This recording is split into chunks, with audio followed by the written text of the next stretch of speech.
first time and others for the umpteenth time today. It's been really, really busy here.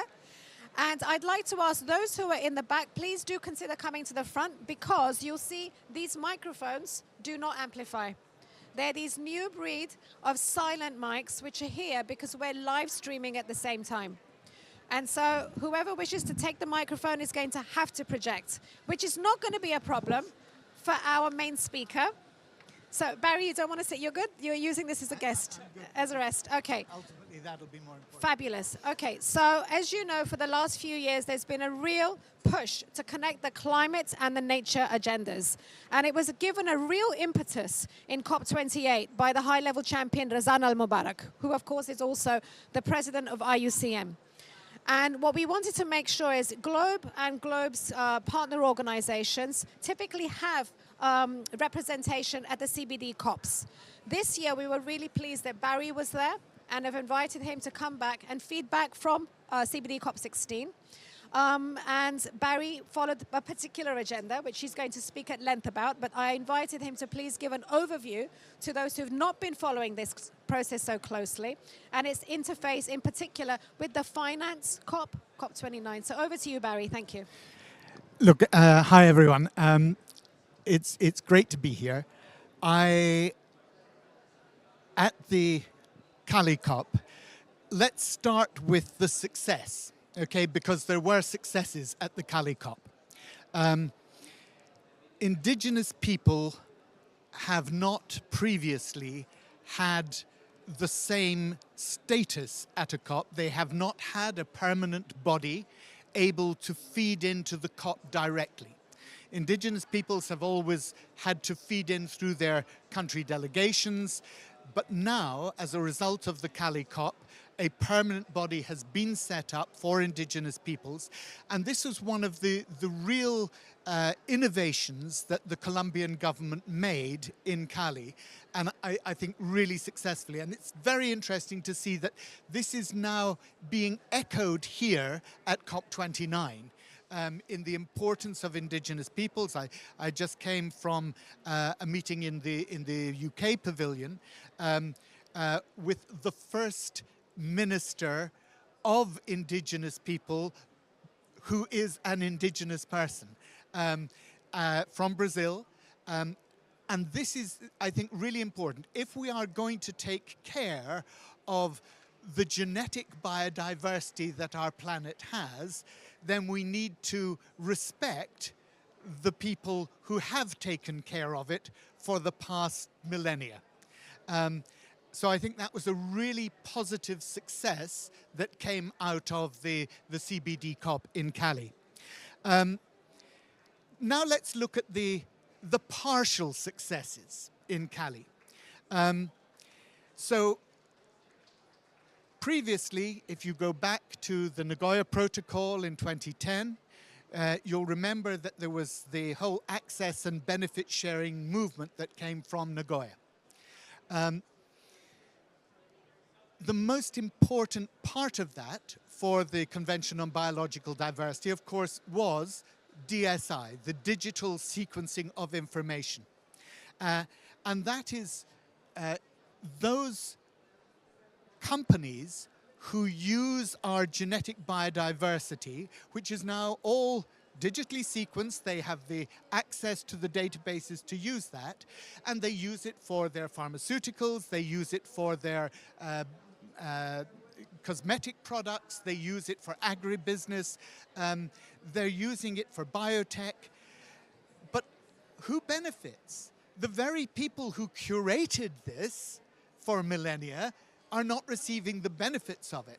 And so there was a great movement to ensure that a mechanism was put in place that would enable those companies to pay into a fund, and that fund was set up at the Cali COP. It's called the Cali Fund, and it's a new fund to receive monies from those companies. Now, what was agreed was that the companies should, and I use the word should very carefully because that is what is in the agreement, pay either 0.1% of their revenue or 1% of their profits. It's not much, but it could produce billions. The problem is that it's voluntary. And what they've said is that governments would be able to make it mandatory in their country. So, for those of you who would like to disadvantage your industry in your country by putting that taxation burden on them, whilst other countries do not put that in place, you would be taking the leadership and doing the right thing.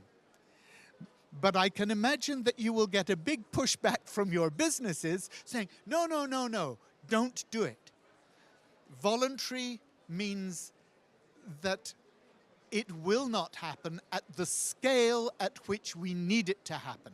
So one of the things that I think is a real challenge for legislators who are in developed countries in the global north is that we should be going back to our executives, to our ministers, and saying, okay, we want you to make this mandatory in our country. We need that leadership because without it, the fund will fall short and those benefits through to the indigenous peoples will not happen. So that was the partial success. The partial success. Now let's look at the failures.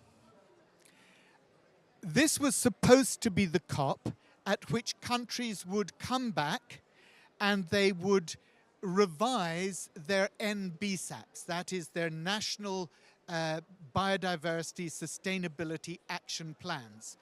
Think of NBSAPs like NDCs, the Nationally Determined Contributions in the Climate COP, the same thing for biodiversity in the CBD, in the Convention on Biological Diversity, COP16, were the NBSAPs, the National Biodiversity Sustainability Action Plans. And each country was supposed to come back with a revised NBSAP. Well, 44 countries did. 44 out of 196. So basically 22% actually managed to come back with revised NBSAPs. Now, let's remember what these NBSAPs are. They are the roadmap that each country has constructed to delivering on its biodiversity targets, on delivering on the Kunming-Montreal Global Biodiversity Framework. And you've got a question.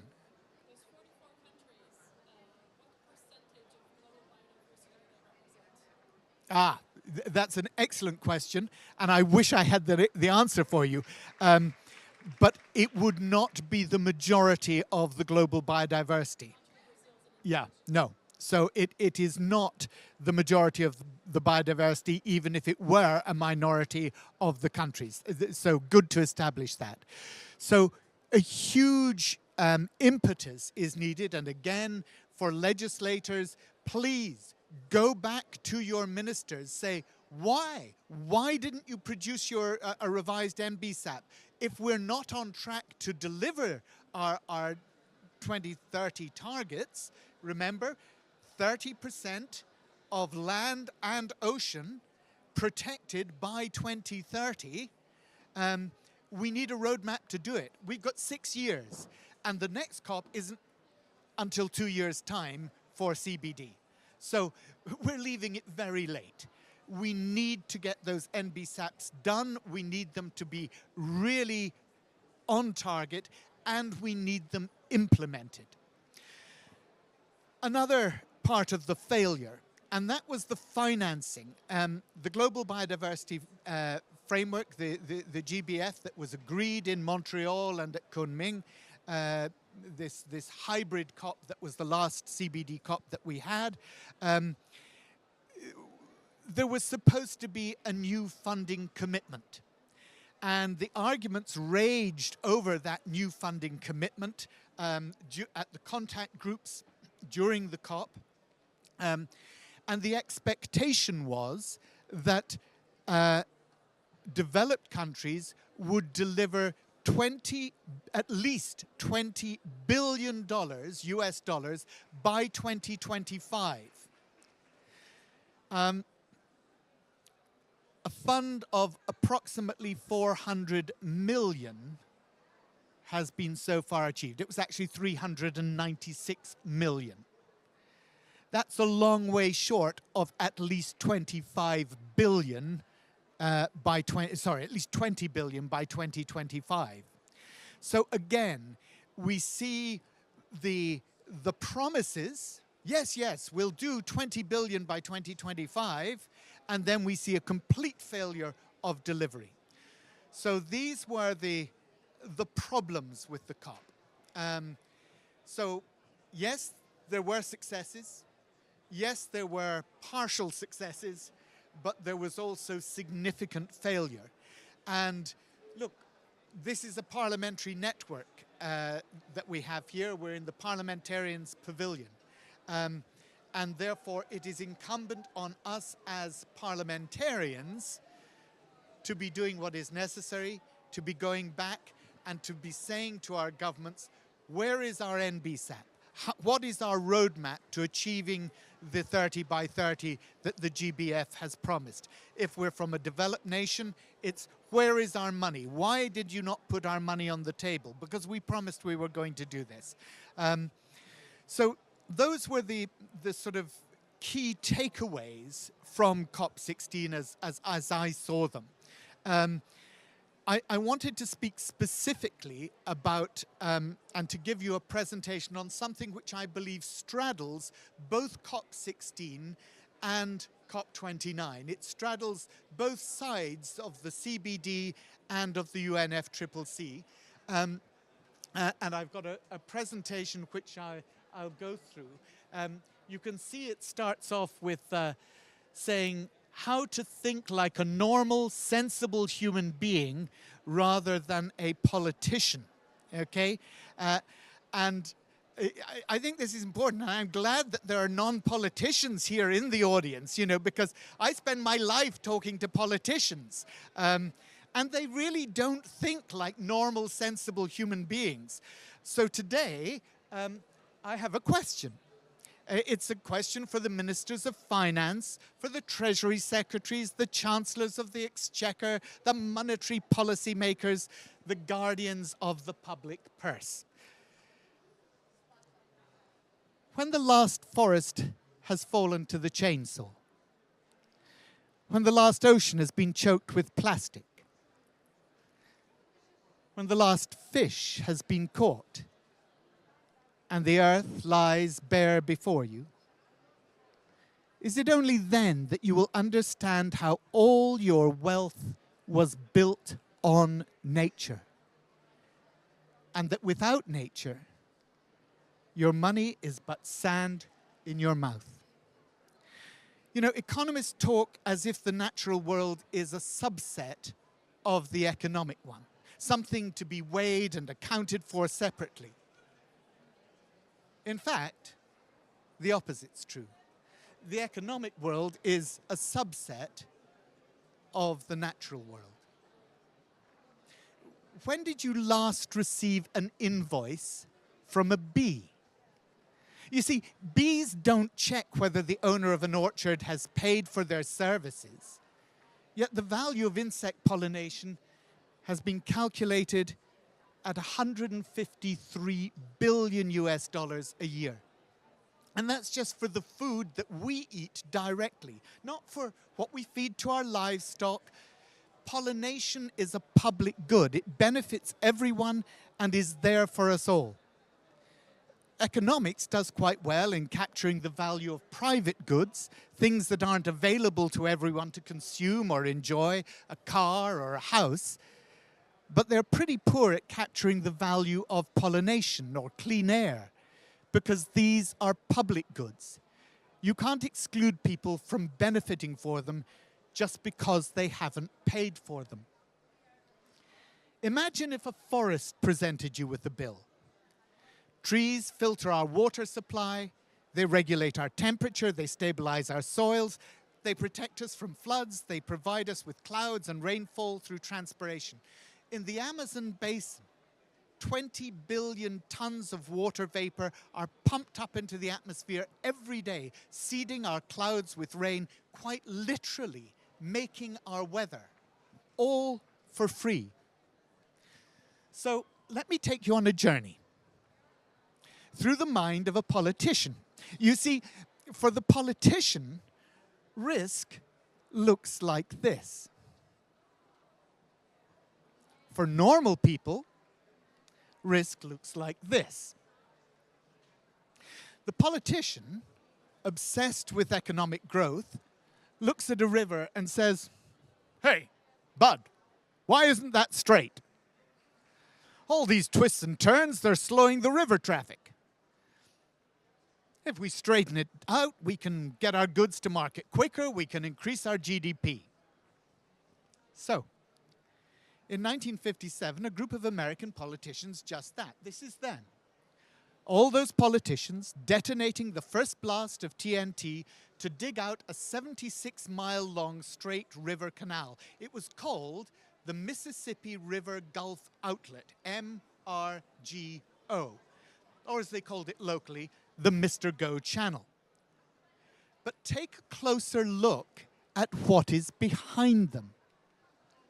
No, not the big black column of debris and dust they've just blown up to dig the canal. Look closer at all the trees that they've cut down. Trees? Ha! Don't worry about them, said the politician. They're only swamp cypress. They're worth nothing, and we've got millions of them. And that is where the politician's brain gets it wrong. Just because nobody will pay you for it doesn't mean it hasn't got a value. It's what economists call externalities, an indirect cost or benefit to somebody else that arises out as an effect of your activity. Remember the bees. You see, classical economics treats the services that nature provides as externalities, things that we benefit from but are neither responsible for nor have to pay for. And because of this, it fails to properly account either for the non-market benefits of ecosystems or for the damage to the environment that is done by what we call growth. All those trees and swamp were actually a beneficial externality. They were protecting the city of New Orleans. And this is an image of what they looked like in 1932. And this is an image of what they looked like 70 years later. The Mr. Go Channel had changed the salinity of the water and destroyed the swamp cypress trees. And you know what happened next? Katrina. 1,392 people died directly, and Katrina caused $125 billion worth of damage. But ironically, Katrina also boosted GDP, because GDP is a measure of economic activity, and following Katrina, there was a heck of a lot of economic activity, which just goes to show growth and wealth are not the same thing. So, what have we learned so far? First, politicians don't think like normal people. Second, things can have a value even if nobody's paying for them. Third, the natural world can provide solutions to human-made problems. And fourth, economics only provides us with a part of the picture. We need to value things properly, not just GDP growth, but wealth, not just dollars, but natural capital. In his review for the UK Treasury, Professor Partha Dasgupta set out a formula which he called impact inequality. So, if GS represents the supply of nature and NY over A represents the demands humanity puts on nature, then for economic development to be sustainable, Dasgupta argues the demands humanity puts on nature must match nature's ability to meet those demands. But when NY over A is greater... Okay. Okay, let's agree that maybe we're not all economists, okay? Think of a bathtub. If our rate of consumption is the hole in the bath, and the planet's ability to regenerate and replenish all that we consume is the tap, then we need to make sure that our rate of consumption is not leaking out faster than nature is able to replenish itself. In other words, we need this, we don't need this. Or as Dasgupta put it, the demands humanity puts on nature must match nature's ability to meet those demands.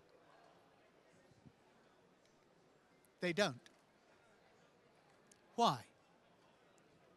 Well, the why takes us right back to these guys, the politicians. You see, we politicians think we know what we want, and sometimes we do. But sometimes we don't realize that getting what we want in one area can mean not getting what we want in another. There was a guy who'd figured this out a long time ago. His name was Mick Jagger. And he told us, you can't always get what you want. Take fish. We like fish. Well, most of us do. Apologies to the vegans and vegetarians here, okay? And take fishermen. We like them too. And here's the problem. Because we like fishermen, and remember, as politicians, we want them to vote for us, we've been helping them out to the tune of $22 billion globally.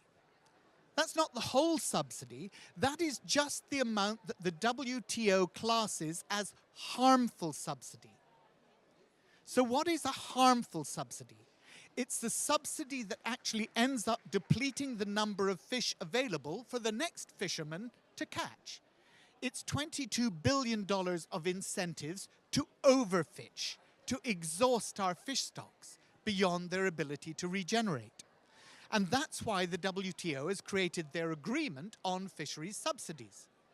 The WTO agreement was adopted at the 12th Ministerial Conference in June in 2022, specifically to prohibit certain forms of fisheries subsidies that contribute to overcapacity and overfishing, and to eliminate subsidies that contribute to IUU, that's illegal, unregulated, unrecorded fisheries. Here are the countries that have signed up to it, okay? Hey, that's a heck of a lot. Trouble is, signing up to it and implementing it are very different things. It's the difference between being and doing. And perverse subsidies can be provided in all sorts of different ways. They can be direct grants, they can be indirect allowances, they can be fiscal incentives or tax breaks. They can even be by providing cheaper electricity or fuel. But all perverse subsidies have one thing in common. They do more harm than good by ignoring the value of public goods and externalities. Sometimes they even do it for the best of motives. Let's stick with fish for the moment. A few years ago, the European Union were worried that fish stocks were overexploited. They are, by the way, they are overexploited. Fishermen were complaining that stocks had declined. And so they came up with a scheme to reduce the number of fishing vessels. Some fishermen even said they wanted to retire, so the EU offered to pay them to scrap their old fishing vessels. It was a great success. Lots of fishermen took the money and they retired. Trouble was, many of them gave the money to their sons who used it to buy a more modern boat. And the modern vessel promptly went out and caught more fish than the old vessel could ever have done. And the fishermen were very happy, but the politicians couldn't understand how their plan had backfired. You see, the policy was totally incoherent. The fishermen who scrapped their boats still held their quota. Many of them were happy to retire, to put their feet up, and if they had no sons to pass their quota on to, they simply leased their quota out to other fishermen. Millions of euros were paid to enable fishermen to overfish with even greater capacity. That is the politicians' clever use of subsidy. Sadly, we don't just have perverse subsidies in the fishing industry. They exist in forestry, in agriculture, in energy. The OECD and the International Energy Agency did a survey of 77 countries in which they identified $478 billion of environmentally damaging subsidies each year to the fossil fuel sector alone. But I suspect they didn't include this place on their list. Drax Power Station in England. The company has claimed almost $7 billion from British taxpayers to support its biomass generation since 2012, even though burning wood pellets for power generation releases more emissions for each unit of electricity generated than burning gas or coal. It produces, this power station, 4% of the UK's power, and for 14 years, the previous UK government maintained that it was carbon neutral because the trees were replanted and they absorbed as much carbon over the cycle as they released.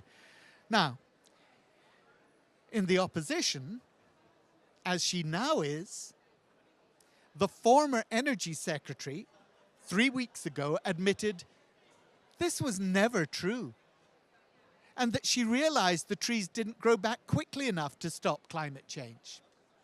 And that doesn't even take into account what they did to Canadian forests in the meantime. In the meantime, $7 billion of public money has been spent making our air pollution and our carbon emissions worse. More than that, Drax has been responsible for destroying parts of the most precious old-growth virgin forests where some of the biomass pellets have come from. Each of us will have a particular story of policy incoherence. It's not that politicians set out to damage the environment. Of course we don't. Often perverse subsidies start as a way of helping a particular disadvantaged group or to boost production in a certain sector of industry. But once a subsidy is established, it's very difficult to abolish.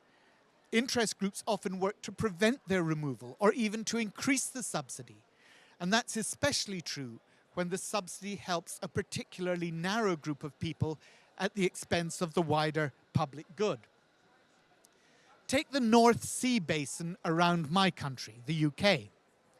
My government will tell you that we do not subsidize the oil and gas industry. Well, what they mean is we don't give them a big bag of cash, but we do charge them lower tax than other people. In fact, at 38% basic tax on the industry, we charge the lowest fiscal rate anywhere in the planet. The global average is 74%. Then there are tax deductibles. When Mr. Sunak was our Chancellor, he wanted to try to encourage business. So he gave all companies an incentive to do research and development. No, the incentive was not a bottle of beer, although you might be forgiven for thinking that he was drunk at the time when he set the policy. But the incentive was a 130% super tax deductible. I remember talking to him about it at the time. He told me that the idea was to boost productivity and it was doing what he wanted. And I said, look, I agreed. We needed to boost productivity. But why did he not put a green filter on it? I explained that if the Cambo oil field were to go ahead in the North Sea, it wouldn't be Shell or Sycar paying for the development, but the general public who would pay the full costs, although they had no share in the profits. And that we'd be giving the companies a 30% bonus on top of that. And without batting an eyelid, he looked at me and said, as I said, Barry, it's doing precisely what I intended. That is a direct quote. I wrote it down straight after.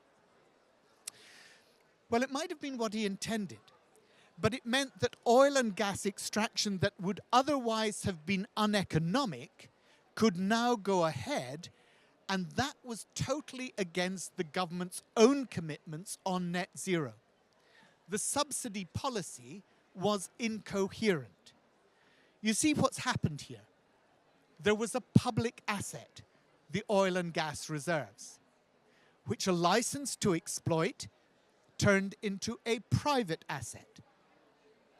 That private asset then received a public subsidy which paid for the cost of the exploitation of it, which then produced millions of tons of emissions, which damaged the public good of our atmosphere and went against our treaty commitments to phase down oil and gas, all to make a private profit for private shareholders at a double expense to the public. Now, according to WWF's Living Planet report, published just this month, vertebrate populations have declined by an average of 73% since 1970, a stark indicator of the accelerating biodiversity crisis. The fact is that if we're going to halt that decline, protect genetic diversity, avoid tipping points in the global ecosystem, and begin to meet the 4 goals of the Global Biodiversity Framework, we must address the way we account for nature, change our measures of economic success, and transform our institutions and systems. For over 70 years, GDP has been the primary measure of economic success. In fact, it's no such thing. It's simply a measure of economic activity. It doesn't measure productive capacity. And critically, GDP ignores the depreciation of assets, key amongst which is the depreciation of the natural environment.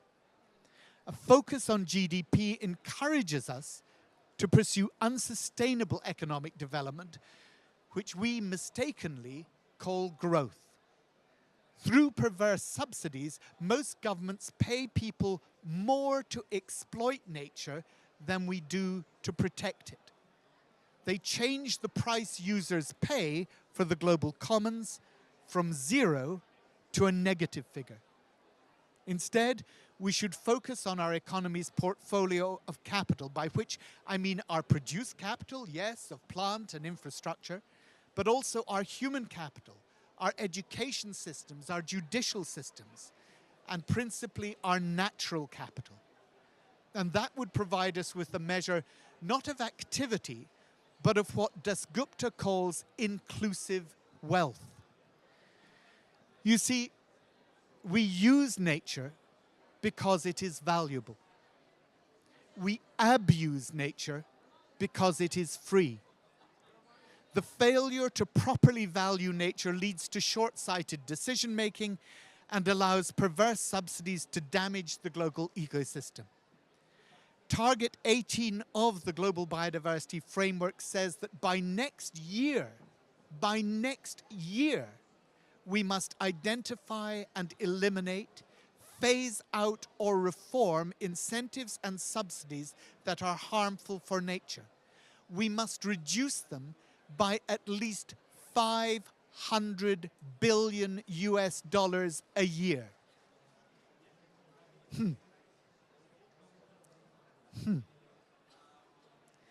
Now, in Colombia, our hosts had designated that CBD, that COP16, as the Peace COP. So I wanted to have one final thought, and it's simply this. If you want peace, create justice. If you want justice, live sustainably. Thank you.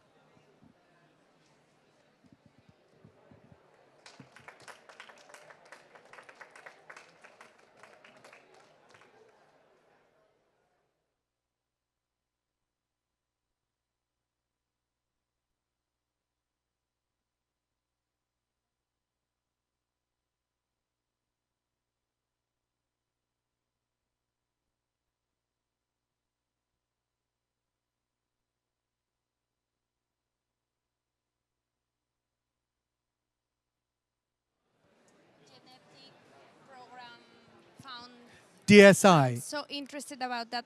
I'm a physician. I studied medicine in Mexico, and then I'm a congresswoman.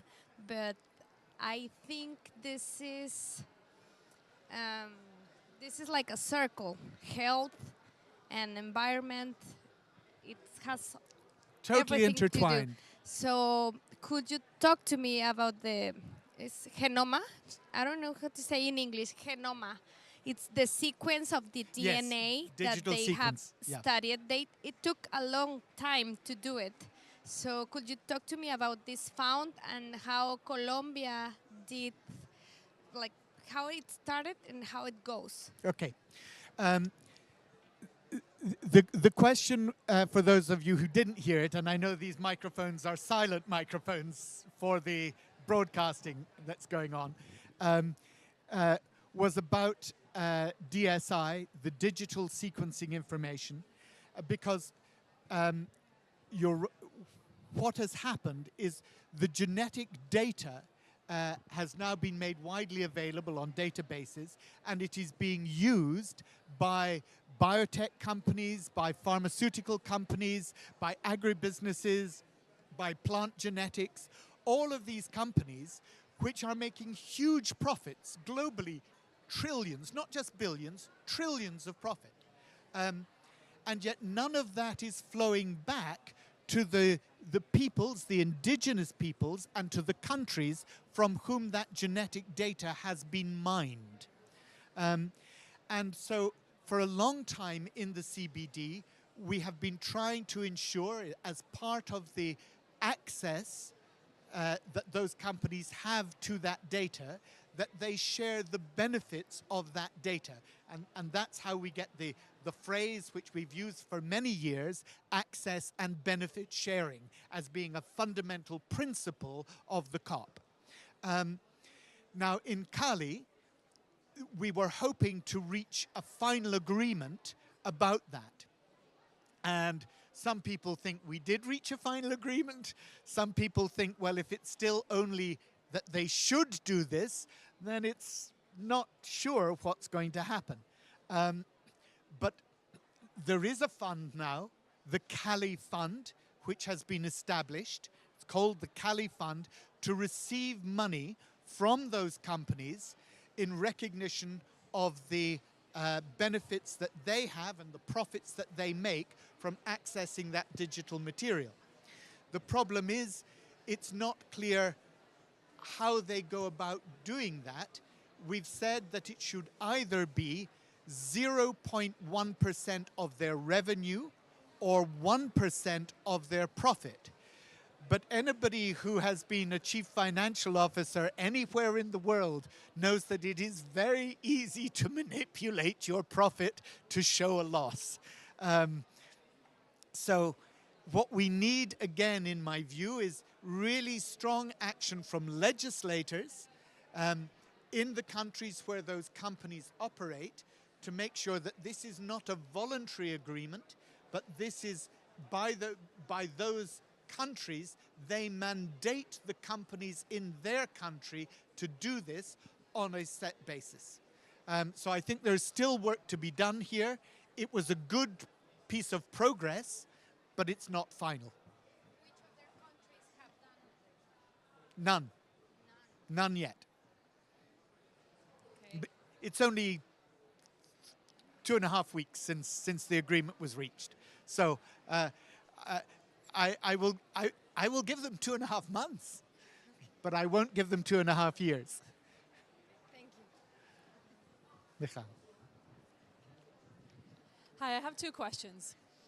You gave us a logical, value-based, justice-based reason for why politicians should do it. But now go into your politician mind and tell us how politicians can do it, given how politicians' brains work. Yeah. The second question is related. Climate and nature are currently 2 separate agendas. Making progress on climate has been made possible, and we are making progress on climate by the fact that politicians can see the return. What is the equivalent for nature? The return as in, like, renewable projects now make money for their constituents. What is the equivalent for nature? Okay. Really good challenges. Let me go back to fish. In 1924, in the UK, with old wooden fishing vessels, no modern satellite tracking equipment, no sonar to monitor what the fish shoals were doing, no hydraulic gear that we have nowadays. We were catching more fish than they are now. Why? Why? It's very simple.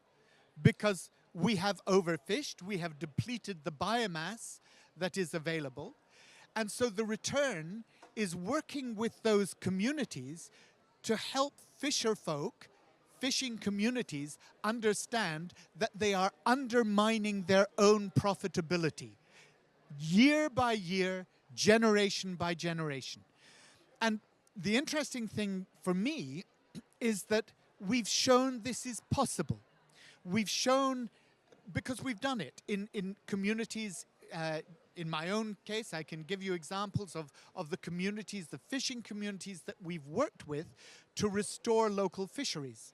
And that's inshore fishing, where previously dredgers were coming in, trawlers were coming in and just taking out the fish stocks, depleting the stocks, and actually creating the marine protected areas, ensuring that they are protected, means that those stocks have regenerated and that actually our fishing communities are more prosperous. But we need to do this for the global commons. That's why the GBF, the Global Biodiversity Framework, is so important, because for the first time we have in BBNJ, that's biodiversity beyond national jurisdictions, on the high seas, we have taken on that responsibility to ensure that we protect 30% of the high seas as well. Now, that is a huge responsibility.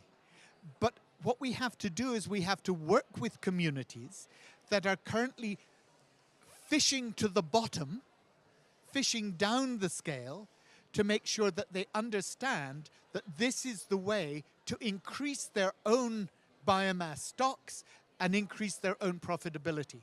Because at the moment, it is one of the tragedies of the commons that everybody is taking more than their share out of it, and the result is that everybody is going to hell in a handcart. So I think it is, as you ask, how we do it as politicians as well, and I think that is by working carefully with those communities to show them what they are losing. So let me give maybe another example. Very controversial. That would be cattle ranching in Brazil. Okay? Now, we know that cattle ranching in Brazil, in the south of Brazil, is actually becoming less profitable. Why is it becoming less profitable? It's becoming less profitable because the Amazon is no longer producing the rains that used to come to the south of Brazil to nourish the grass there that the cattle were fed on. And what's happening is the cattle ranchers are there for very good reason, because they can't get the same productivity out of the land. They're then slashing and burning more forest so that they've got more land for their cattle to get that reduced value grassland to maintain their profitability. We need to show them that this is a vicious cycle. It is undermining their own business model. But that's a process of education, it's a process of positive subsidy, and it's a process of taking away the negative subsidy, the perverse subsidy that we're putting in, not just at a national level, but at an international level. In London, I, as a legislator there, am responsible for what's happening in the Amazon, because I am not regulating tightly enough the financial corporations and the financial investors in London who are investing in the cattle ranching in the Amazon. And unless we understand the interconnectivity here, unless we understand how these perverse incentives are operating, whether it's in oil and gas, as we talked about, or whether it's in financing of cattle ranching or in subsidies to perverse subsidies to fisheries, we really aren't going to be able to take people with us. But next year, we have promised that we will have got rid of, what is it, $468 billion worth of perverse subsidies. And hey, we're not on track. We're not going to do it. And that's why I think one of the most important targets of the Global Biodiversity Framework that nobody has been talking about, except me talking at great length, is Target 18, because it's about those perverse subsidies. And it applies here in COP29. You know, the perverse subsidies to the oil and gas industry global, absolutely incredible. Just look at what the OECD and the International Energy Agency have said. Over 500 billion a year. Now, we know that if we could put 700 billion a year into biodiversity, that would be transformative, absolutely transformative. Now, you can't just take it as a zero-sum equation, take 500 billion out here and stick it in there. But you can go a heck of a long way by addressing those perverse subsidies.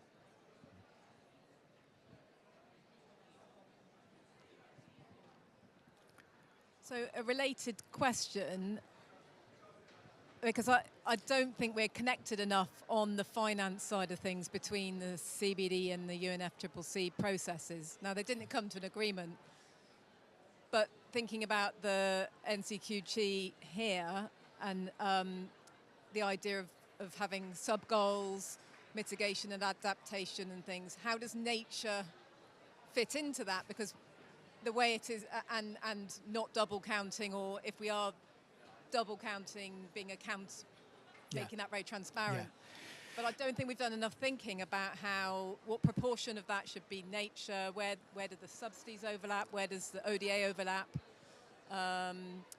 what's our nature ask, I guess, here. Look, you're absolutely right. And, you know, my government is guilty of this just as any other. You know, we talk about, we're spending, our Foreign Secretary announced it this afternoon, $1.5 billion for avoided deforestation and reforestation. Now, hey, great. Oh yes, but that's part of the 20 billion that we've announced for combating climate change. So are we going to count that as a contribution to biodiversity? How much of the money that we're contributing is being counted as ODA, as development assistance? How much of it is fresh money? And governments play this trick all over the world, and we love to make announcements. We love to make announcements. We're spending this much to do. We've got to stop the announcement culture. Ministers wanting to be able to promulgate how wonderful they are. And what we need is sustained delivery and implementation. And one of the things I think you were at the meeting I was at with Mia Mottley. Oh boy. I mean, does she tell it like it is? The Prime Minister of Barbados. You know, and she's talking about, you know, how we go about looking at finance for debt. And she was saying, look, you've got to give us disaster clauses in our debt financing. You know, you can't simply expect us to deal with the tornado and still be back on track. She's doing some of the most innovative thinking in this area, but it's not announcement-led. It's what's really going to make a difference on the ground, and it's not about getting a headline. It's about long-term, realistic delivery. And, you know, for the legislators here, what I would say is we have to hold our governments to account on this stuff. We need to be going back and saying, look, that's great. You've made this announcement. How does this match up with what we've announced over here? And what are you doing on perverse subsidies? And have you double counted that when you've been announcing what you've done on ODA? And we really need to have that granularity that is holding the government's feet to the fire on this, because very often, you know, we're leaving it up to the NGOs to do that and point out, you know, where there's double counting. And we as the legislators are allowing stuff to go through that really we shouldn't. Come back, yeah. Yeah, so there's the money side, but there's also the fact that nature, again, it's a overall package. So a nature-based solution can give you mitigation, adaptation, and disaster risk reduction. Yeah. And in climate, they're parceled up into different agendas, different bits of money. Yeah. So where we run the risk of missing nature out of one of them, or putting it in twice, or it just doesn't quite fit into the boxes that climate does. So well, that's a bit, and we're not thinking about that in the nature world enough. Look, my response to that would be that is because we are trying to fit nature into boxes, exactly as you said. No, nature is the container. Nature is the box. There are different things that we do in our economies, and that's why I put up that slide showing that actually it's not, you know, a part of the economy. It undergirds all of the economy. And I really think that we have to have that sort of understanding. It's not that nature-based solutions are a nice add-on to the economic policies that we're taking to mitigate climate change or climate adaptation. It's actually that all of what we're doing is actually trying to get us to live sustainably in the natural world. And I know there's been the push to try and unite the COPs, the CBD and the UNFCCC.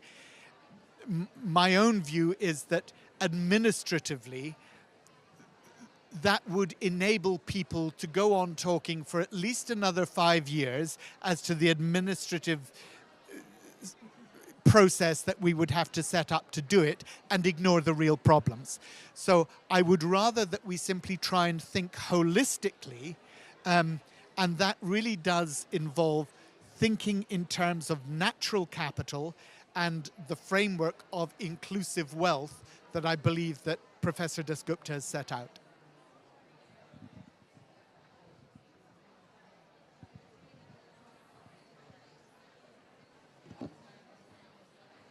Okay?